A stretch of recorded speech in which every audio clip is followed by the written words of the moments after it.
Hello, I'm Kevin Grime, joined by Missouri Southern women's basketball coach Maryann as we take a closer look at the Lions women before they get their season underway. Let's talk about the replacements that you have to make this year, and of course at the top of the list is Jasmine Lovejoy, who quite honestly was one of the best players that this program's ever seen. Absolutely, Kevin, and I'm not sure you replace a Jasmine Lovejoy with one person. And so what we did in the recruiting process is we went to find a player very capable of doing the same kinds of things as Jasmine, and then what we tried to do is solidify and surround her with more depth at that position.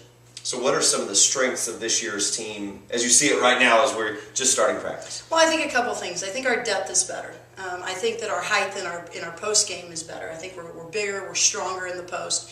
And then the third thing is we shoot the ball from the perimeter much better than we did a year ago. That was one area I felt that we were lacking, is that at the three-point line we just couldn't connect as often as we needed to. So I would say definitely our outside shooting, our depth, and our overall play in the post. So what do you see as keys maybe to getting off to a good start this season? What's going to have to round itself into shape? Boy, our learning curve is going to have to be pretty rapid. With so many new players in our system, just getting everybody on the same page is critical to the early success. The other thing is the MIAA is a very physical conference. And so the physicality that our new players have to learn to play with every night for 40 minutes is going to take some time. And the quicker they learn how to play the game at a physical level, the better we're going to be. Hard to simulate that in practice. It's very difficult, especially when you only have about 5 players that have played last year in the MIAA. You have Shatara Stone, who was in our program but was injured, and then you have Tatiana Washington, who sat the bench eligibility-wise. So you have those players that were in our program but didn't play in the MIAA. So it's just going to be learning on the fly as far as those early December games. How about an expectation level? Do you know what to expect out of them yet, or are you still kind of formulating that in your mind?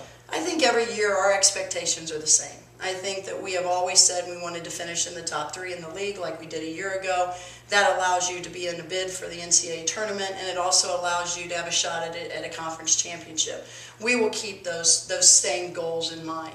Now, whether they believe in those goals, as with all of the new players, is yet to be determined, and I think that comes with little victories along the way as you begin to get those early season wins, and they'll start to believe in those goals that we're setting as a coaching staff. She's Maryann. I'm Kevin Grime, and that's a little closer look at Missouri Southern women's basketball in preparation for the upcoming season.